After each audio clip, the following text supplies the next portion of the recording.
আমাদের চ্যানেলে আপনারা বিভিন্ন রকম ব্যথার ভিডিও আপনারা দেখেছেন। গোড়ালি ব্যথা, কোমর ব্যথা, মাথা ব্যথা, হাঁটু ব্যথা, এত রকম ব্যথার কথা তো আমরা আলোচনা করেছি। আমরা কিন্তু কোনোদিন গালে ব্যথা নিয়ে আমরা সেভাবে আলোচনা করিনি। এই ব্যথাটা একটু টিপিক্যাল ব্যথা। কিরকম? মানে কারেন্টের শক লাগার মতন ব্যথা। এই ব্যথাটা কি অ্যাকচুয়ালি জানেন? আসুন আজকে সেটাই জানার চেষ্টা করি। আর এই পুরো যে আলোচনা, এই আলোচনার মূলে আমাদের রয়েছেন আমাদের শহরের বিশিষ্ট pain physician doctor Rituparna Das. নমস্কার ম্যাম। নমস্কার। এই যে গালে ব্যথাটার কথা আমি বললাম, মানে কারেন্টের শক লাগার মতন যে ব্যথাটা, এটা অ্যাকচুয়ালি কি? দেখুন, গালে ব্যথা বিভিন্ন কারণে হতে পারে, কিন্তু এটা খুব কমন কজ সেটাও বলবো না। কিন্তু আজকে আমরা যে বিষয়ে আলোচনা করব সেটা আমরা হচ্ছে ট্রাইজেমিনাল নিউরালজিয়া। আচ্ছা, এটা হচ্ছে basically trigeminal neuralgia trigeminal nerve থেকে আসে। আচ্ছা, ট্রাইজেমিনাল নার্ভ আমাদের ফিফথ ক্রেনিয়াল নার্ভ, ঠিক আচ্ছা। আছে? এবার ওটার যদি কোনো রকম ভাবে কোনো কম্প্রেশন হয় বা ধরুন কোনো ড্যামেজ হয় বা কোনো কারণ ছাড়াই ওটা মানে বেশি ট্রিগার্ড হয়, তো সেক্ষেত্রে কি হয়, আমাদের এখানে এই গালের পুরো এই সাইডে মানে ব্যথা হতে পারে। এবার এই নার্ভটার তিনটে ব্রাঞ্চ হয়, ঠিক আছে? তো একটা ব্রাঞ্চ যেটাকে অপথ্যালমিক ব্রাঞ্চ বলি, যেটা হচ্ছে চোখের আশেপাশের এই এরিয়াটায় যায়, যেটা নামই সাজেস্ট করছে। হ্যাঁ একদম। আরেকটা হচ্ছে ম্যাক্সিলারি, যেটা হচ্ছে এই নাকের আশপাশের এই এরিয়াতে যায়। আর আরেকটা হচ্ছে ম্যান্ডিবুলার, যেটা হচ্ছে ঠোঁটের আশেপাশে যায়। তো এই তিনটে ব্রাঞ্চে মানে ব্যথাটা শুধু চোখের কাছে হতে পারে, শুধু নাকের এই এরিয়াতে হতে পারে, আবার শুধু নিচের দিকেও নামতে পারে, আবার কখনো কখনো দুটো একসাথেও হতে পারে, ঠিক আছে? তো এটা টিপিক্যাল মানে ক্যারেক্টার হচ্ছে মানে ইলেকট্রিক কারেন্টের মতো লাগবে। আচ্ছা, মানে ব্যথাটা খুব কম টাইমের জন্য হবে। আচ্ছা, মানে ধরুন কয়েক সেকেন্ড থেকে কয়েক মিনিট, কিন্তু এতটাই মানে সিভিয়ার হবে যে মানুষের মনে হবে সুইসাইড করে নি। এটাকে সুইসাইডাল ডিজিজও বলা হয় সে কারণে, মানে এতটাই তীব্র ব্যথা। কারেন্ট লাগা যদি 1 মিনিট বলছেন আপনি, এর সময়টা শুনতে কম, কিন্তু কারেন্ট লাগার মতন যদি ব্যথা 1 মিনিট হয়, তো মানে সেটা তো মানে সাংঘাতিক ব্যথা। মানে এটা সহ্য করা তো মানে মানুষের পক্ষে সম্ভব নয়, এবং যে কারণে আপনি বলছিলেন এটা সুইসাইডাল ডিজিজ। এইবার যেটা প্রশ্ন থাকবে যে এই ব্যথার কি কি কারণ থাকতে পারে, এবং এই ব্যথার সঙ্গে আর কিছু কি অ্যাসোসিয়েট থাকতে পারে? ব্যথাটা মূলত ওই ট্রাইজেমিনাল নার্ভটা যদি কম্প্রেশন হয় সেটার জন্য হচ্ছে, এবং সেকেন্ডারি যদি কোনো কজ থাকে, মানে ওই নার্ভটাকে ওখানে কোনো যদি ব্লাড ভেসেল, টিউমার বা কোনো কিছুই ওই নার্ভটাকে কম্প্রেশন করছে, মানে চাপ দিচ্ছে, সেক্ষেত্রেও মানে ব্যথাটা ট্রিগার হতে পারে। তো এটার জন্য আমরা একটা এমআরআই করে দেখে নিই যে মানে কোনো কারণ ছাড়াই ওটা কি হচ্ছে, নাকি অন্য কোনো কারণ আছে যেটা মানে ওটার পিছনে যেটা কম্প্রেশনটা করছে, অন্য কোনো কিছু এসে কম্প্রেশন করছে কিনা সেটা দেখার জন্য আমরা একটা এমআরআই করে নিয়ে থাকি। এই যে ব্যথাগুলোর কথা আপনি বলছেন, এই ব্যথার এমন কোনো জিনিস আছে বা এমন কোনো ট্রিগার আছে যেটাকে এটা আরো বাড়িয়ে দিতে পারে? এই ব্যথা মানে ট্রিগারিং ফ্যাক্টর কি বলবো, মানে যে কোনো সাধারণ জিনিসে ট্রিগার হতে পারে।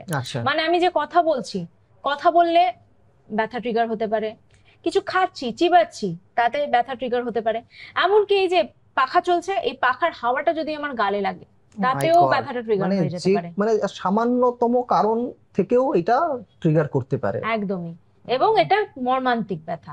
স্বাভাবিক শক লাগার মতন ব্যথা হলে তো সেটা মর্মান্তিক হবেই। তো এই ধরনের যারা ব্যথায় ভুগছেন, তো প্রথম কথা হচ্ছে তারা কাদের কাছে পৌঁছবেন এবং এর চিকিৎসাটা কি? দেখুন, এই ধরনের যদি ব্যথা হয় তাহলে অবশ্যই বলবো একজন পেইন ফিজিশিয়ানের পরামর্শ নিতে হবে। আচ্ছা। এর চিকিৎসা দুভাবে। প্রথমে হচ্ছে আমরা চেষ্টা করি ওষুধপত্রের মাধ্যমে এটাকে কম করার। আচ্ছা।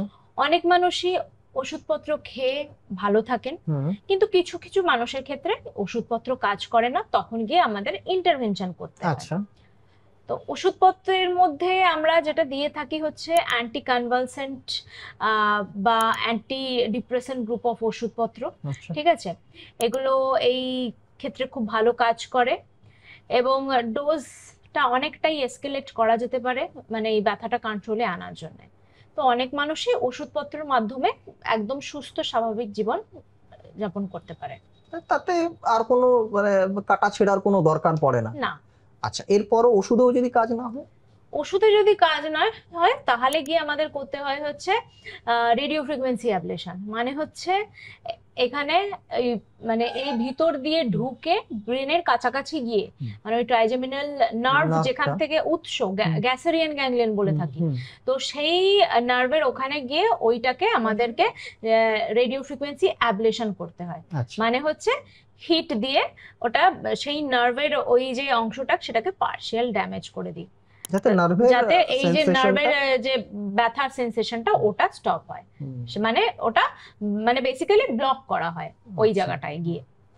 মানে এটা কি যে কোনো বয়সে এই চিকিৎসাটা নেওয়া যেতে পারে? দেখুন, যাদের ইন্ডিকেটেড তাদেরকে এই চিকিৎসাটা দিতেই হবে, কারণ কি আচ্ছা। ব্যথাটা এতটাই মর্মান্তিক যে আমাদেরকে এজ, সেক্স কোনো কিছু আমাদের ডিফারেন্সিয়েট করলে চলবে না তখন। যেহেতু ব্যথাটা এতটা তীব্র হয়, একদমই। যেটা মানে সাধারণ মানুষের নেওয়ার, মানে আমরা সামান্য একটু কারেন্টের শক লাগলেই তো আমাদের আমরা বুঝতে পারি যে সেটা কতটা যন্ত্রণাদায়ক আর কি। তো এটা তো প্রিভেন্ট করার মতন কিছু নেই, এটা যার হবে তার হবে। তার হবে। এবং চিকিৎসার দরকার, মানে চিকিৎসা তো আপনাকে নিতেই হবে, মানে চিকিৎসা না নিয়ে এর অ্যাকচুয়ালি কোনো থাকা উপায় যাবে না। নেই। মানে আমি আপনাকে এটাও জিজ্ঞাসা করতে পারবো না যে চিকিৎসা নিলে কি, না নিলে কি হবে। তো যেটা বুঝতে পারলাম এটা একটা গুরুতর সমস্যা এবং এর চিকিৎসাটাও বেশ একটু গুরুতর। তাহলে আপনাদের মধ্যে যাদের এই ধরনের সমস্যা আছে, মানে গালে এরকম একটা তীব্র ব্যথা আপনার অনুভব করছেন, তারা দেরি না করে একজন পেইন ফিজিশিয়ানের পরামর্শ নিয়ে নিন। কারণ এই ব্যথাটা সত্যি সহ্য করার মতন নয় এবং প্রত্যেকেই আপনারা চাইবেন যে এই ব্যথাটা দ্রুত সমাধান হোক। এই বিষয়ে যদি আপনাদের আরো কোনো প্রশ্ন থাকে বা জিজ্ঞাসা থাকে তাহলে আপনারা কমেন্ট বক্সে লিখে জানাতে পারেন। আমরা ম্যামের ক্লিনিকের নাম্বার ডেসক্রিপশন বক্সে দিয়ে রাখলাম, আপনারা চাইলে সেখানেও যোগাযোগ করতে পারেন। আর আপনাদের মধ্যে যারা এখনো আমাদের চ্যানেলটি সাবস্ক্রাইব করেননি তারা করে রাখুন, কারণ আমরা নিয়মিত বিভিন্ন রকম স্বাস্থ্য সম্পর্কিত বিষয় নিয়ে আলোচনা করি। আশা করি আপনারা উপকৃত হবেন। আজ এই পর্যন্তই, আবার দেখা হবে অন্য কোনো দিন অন্য কোনো এপিসোডে। নমস্কার।